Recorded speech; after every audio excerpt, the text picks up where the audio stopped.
Durante anos nos venderam uma regra: separe as coisas, deixe os seus problemas de casa na porta da empresa e os da empresa na porta de casa. Mas essa conta não fecha. Tentar dividir quem você é em duas metades não trouxe equilíbrio, trouxe um vazio.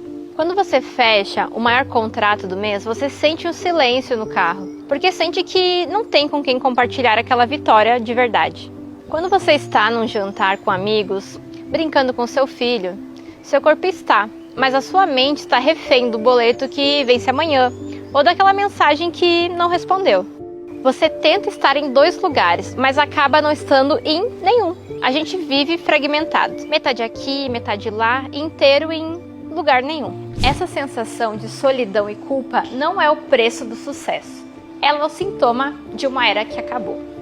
2026 não é apenas um ano novo, é o início de uma nova era. O ano em que a gente para de escolher entre ter uma vida e ter um negócio.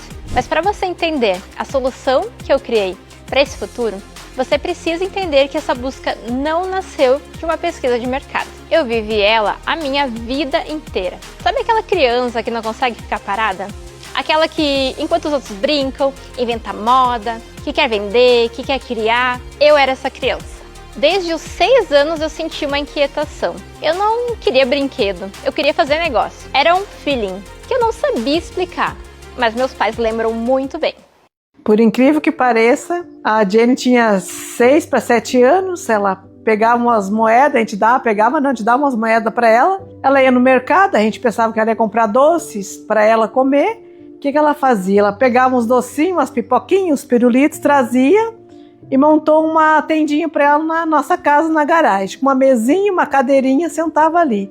Aí ela pegava e chamava os vizinhos da frente, as crianças, os pais davam moeda para as crianças e comprar dela, sendo que o mercado era quase na frente, mas compravam dela para incentivar. E a gente pensava que era uma brincadeira, mas daí para frente ela se destacou no mundo dos negócios. Não era uma brincadeira normal de criança. Ela levava aquilo muito a sério. Ali a gente viu que ela tinha algo diferente. E essa energia só cresceu. Na adolescência, eu não parava. Eu fui líder de classe, fui capitã de time de futebol. Depois veio o estágio na prefeitura, a venda de lingerie. Eu fazia de tudo.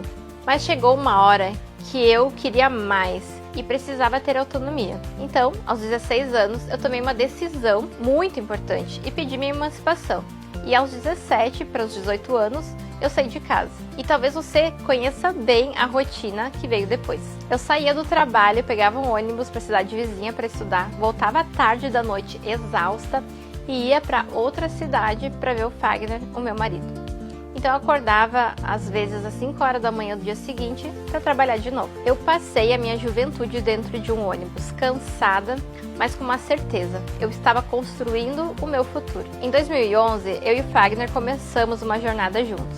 Nós não tínhamos muito, mas tínhamos vontade. Montamos um estúdio fotográfico, montamos uma loja, foram anos conquistando nossos objetivos juntos.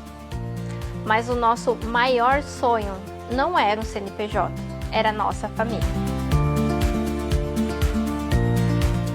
Em 2017, quando a gente engravidou da Helena, parecia que tínhamos vencido. Nós pensamos, pronto, construímos o negócio, agora vamos ter a liberdade para viver a família que a gente sempre sonhou. A gente acreditou que o negócio trabalharia por nós, mas a liberdade foi cruel.